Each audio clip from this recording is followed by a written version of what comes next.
Hey everybody, this is D Hunter, bringing another action figure review. Today, we're going to look at the McFarlane DC Multiverse Crisis on Infinite Earths Anti-Monitor. This is part of the newest wave of McFarlane Megafigures. I ordered this figure from the McFarlane toy store, took advantage of the bundle discount and the coupon code, and got it for a little bit cheaper than retail. That's after shipping and taxes. So let's take a look at the packaging. As you can see at the top, ages 12 plus, DC Multiverse Anti-Monitor. Here he is in the package. He doesn't come with any traditional accessories, simply a display stand and a collector's card. One side of the package, Anti-Monitor from Crisis on Infinite Earths. Other side, Anti-Monitor. At the bottom, got a bunch of credits, and there's his barcode, in case that helps anybody.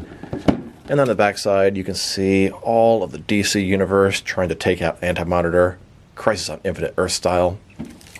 So with no further ado, let's open him up.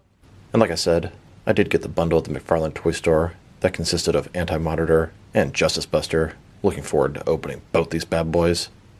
Alright, now that this figure out of the package, here he is with all his accessories laid out. He doesn't come with any traditional accessories, simply a display stand and a collector's card. But before we take a look at those, let's talk about and check out the actual figure. So this is Anti-Monitor. He's one of the newest McFarlane DC Megafigures. There was a being named Mobius that built the Mobius chair.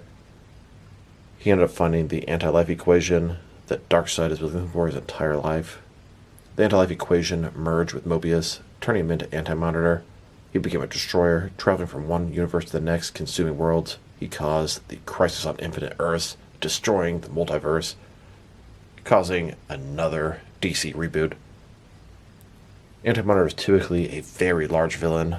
This Megafigure is big, but not nearly as big as he should be. So let's take a look. He has this sort of, I don't know, armored suit. It's got tubes, all kind of weird stuff. Look at his eyes. They're supposed to be, I guess, energy. It looks cool, but kind of weird. And then he's got these teeth all over the place. They look like they're, I don't know, silver, maybe made of metal.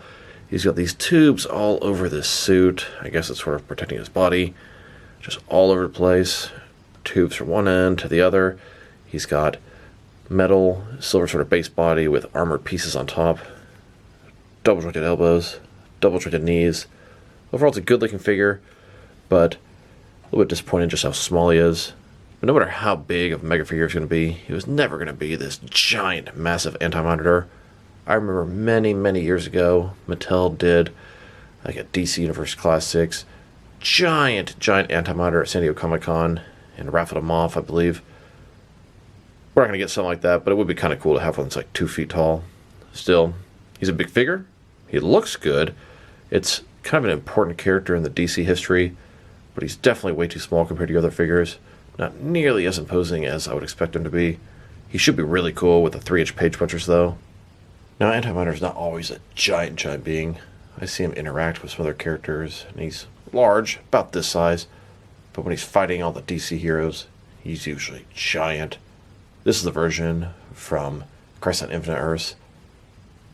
Much better than the New 52 version. I'm glad this is the version they chose to make. Not familiar with the character, but I'm most certainly not familiar with his origin story. I read that off the back of the collector's card. And a closer look at his face, helmet, and head sculpt. I think the energy eye effects came out really good. Teeth look creepy. Helmet's nice. Tubes. It's all well done. Looks very good like the source material.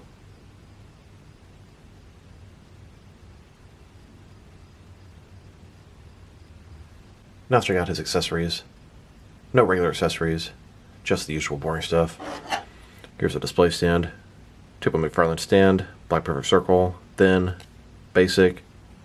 And then we have his collector's card.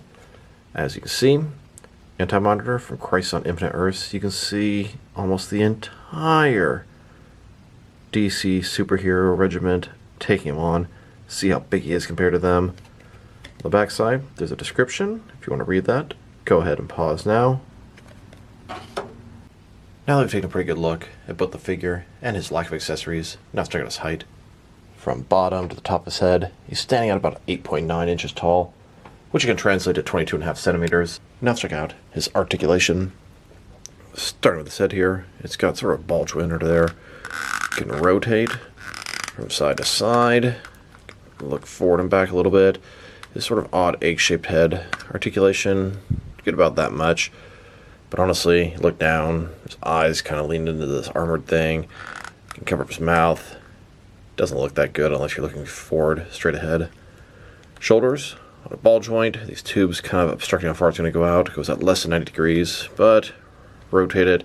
It has the capability of going up 90 degrees. Just stuff in the way. Ball joint, up, down, all that good stuff. He's got a bicep cut.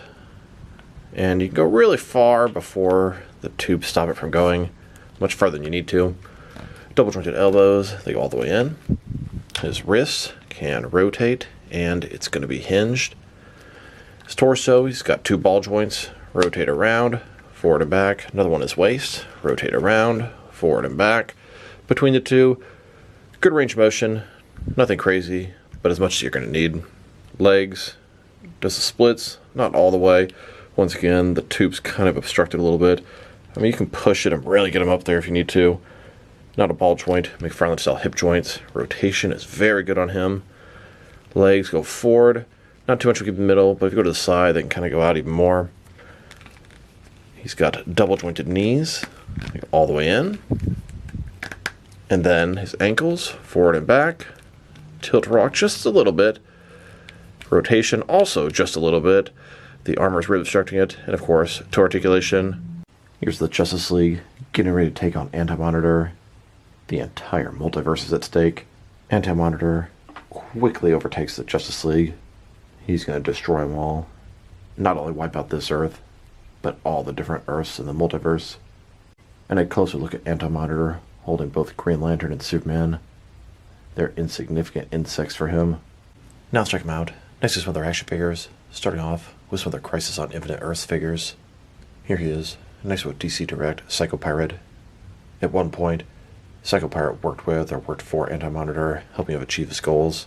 And here he is, next to Superboy Prime. They're pretty much both wearing the same type of outfit. Armored, all the tubes, etc. They're both heavily tied to Crisis on Infinite Earths. Now let's check him out, next to some other McFarlane Megafigures. Here he is, next to the First Wave. This is Darkseid and Steppenwolf from Zack Snyder's Justice League. The next Megafigure they released was a Walmart exclusive gold label King Shark from The Suicide Squad. After that, they released Swamp Thing. It was a one-figure wave, but there were 3 different variations. Regular Swamp Thing, New 52 Swamp Thing, which is a GameStop exclusive, and then the Platinum Chase, unpainted artist-proof Swamp Thing. Now there's a 4th variation of Swamp Thing coming out real soon. It's an Amazon exclusive, glow-in-the-dark. After that, they made a couple Batman waves of Megafigures. We have the Arkham Asylum, Titan Joker, and then the Rebirth Clayface. And continuing the Batman theme, they released Arkham Asylum Killer Croc, and then Rebirth Man-Bat. Here's Anti-Monitor, next to Bane and Necron, the next wave of Megafigures. I would say Bane is arguably the most sought-after and valuable Megafigure out there. And here he is, next to Grizzly Grodd. Grizzly Grodd was the only Page Puncher Megafigure they made. Then, they released a couple of Megafigures from the Black Adam movie, Atom Smasher, and Sabak. The next wave of Megafigures consisted of Frankenstein and Mongol. Then came Fulcrum, Abominus, and Calipac. Then they released Carapace from the recent Blue Beetle movie. Then they gave us Doomsday and a 2-pack with Superman. It's about freaking time. And here's Anti-Monitor next to the Justice Buster. These are the 2 most recent Megafigures. Here's a look at all the McFarlane DC Multiverse Megafigures. It's really cool to see them all lined up like this. Now let's check them out. Next to some other recently released McFarlane DC Multiverse figures. Here he is, next to the Hush Superman, Tim Drake Robin, and the DC Classics Riddler. And here he is, next to some recently released McFarlane Toy Store exclusive figures. We have the patina variant of Superman as Unchained Armor and Superboy Prime, then Catman and Dick Grayson Robin. Then, next to the Big Bad Toy Store exclusive, Black and White Accent, Martian Manhunter, Superman, and Flash. And now, next to the first wave of McFarlane Collector's Edition figures, we have the first appearance Superman, both versions, Alan Scott, Green Lantern, and the Abyss. There's a Platinum Chase variant of each of these 3 figures. I have the Superman. I believe I have an Alan Scott on lockdown, but I'm looking hard for Abyss. If anybody knows where I can get one, or has an extra, or is willing to sell theirs, drop me a line in the comments below. Here's Anti-Monitor, next to some Dark Knight Trilogy, Gold Label San Diego Comic-Con exclusive figures. We have Bane with his coat, Joker as a bank robber thug, and then Joker is seen through the sonar vision. And here he is, next to some more San Diego Comic-Con exclusive figures. We have the 85th anniversary Superman, the 30th anniversary Nightfall Batman, the Page Puncher sketch Mr. Freeze, and the Dark Knight's Metal Alan Scott Dread Lantern. Then, with the Batman and Spawn 2-pack. And now, next to the Blue Beetle movie wave, we have the regular Blue Beetle, Carapace, and Battle Mode Blue Beetle. Next, let's check him out with some Target exclusive figures. Here's Anti-Monitor, next to the Superman vs. Doomsday 2-pack. And here he is, with some Target exclusive Jokerized stuff. Then, next to some more Target exclusive figures, we have the Sinestro Corps Batman, Ted Kord Blue Beetle, Impulse, and Deadman. And now, with the Target exclusive Flashpoint wave, we have Aquaman, Project Superman, and The Flash. Here's Anti-Monitor, next to the Injustice 2 3-pack, Batman, Supergirl, and Dr. Fate. And here he is, next to some recent Walmart exclusive gold label figures. We have the Vampire, Joker, Batman and Superman, then Captain Atom, Beast Boy, and Eradicator. Then, next to the goofy head sculpt Rebirth Superman vs. Ultraman 2-pack. And now, with the most recent Batman wave, we have the Nightfall Batman, Batman Incorporated Batwing, and the Batman Reborn, Two Faces Batman. And finally, next to the 5th wave of Page Punchers, this is a Batman-themed wave, fighting the Frozen. We have Batman, Robin, both versions of Batgirl, and Mr. Freeze. Now let's check him out, next to some action figures from different various companies, so we can see how he fits in, both scale and style-wise, in case you don't know which lines you can mix him with. Since he's a McFarlane toy, they're typically the 7-inch scale. Even though he's about 9 inches tall, he's still a 7-inch scale figure, just oversized and deluxe. I'm going to start off my comparisons with some of the larger action figure lines I collect, and work my smaller. But first, let's check him out with some of his McFarlane Toys brothers. In front of you are 5 different action figure lines, all from McFarlane Toys, all 7-inch scale. Then, with more McFarlane Toys, these are from different various video game properties. And now, with some Jack-specific wrestling figures, here's Anti-Monitor, next to an Oven Mitt. And here he is, next to some DST or Devon Select toys. Then, with some DC Direct and DC Collectibles figures. And here he is, standing with some NECA figures. Then, with some Mattel wrestling figures. And now, with some Jazzwares AEW wrestlers. And here he is, next to some Mezco 112 collective figures. Then, with some Mattel DC Universe Classics and Multiverse figures. And here he is, with some Megafigure figures. Then, with some Hasbro Marvel Legends. And here he is, with some SH Figure Arts action figures. And finally, next to some Jazzwares Fortnite figures. Overall, Anti-Monitor is a pretty cool figure.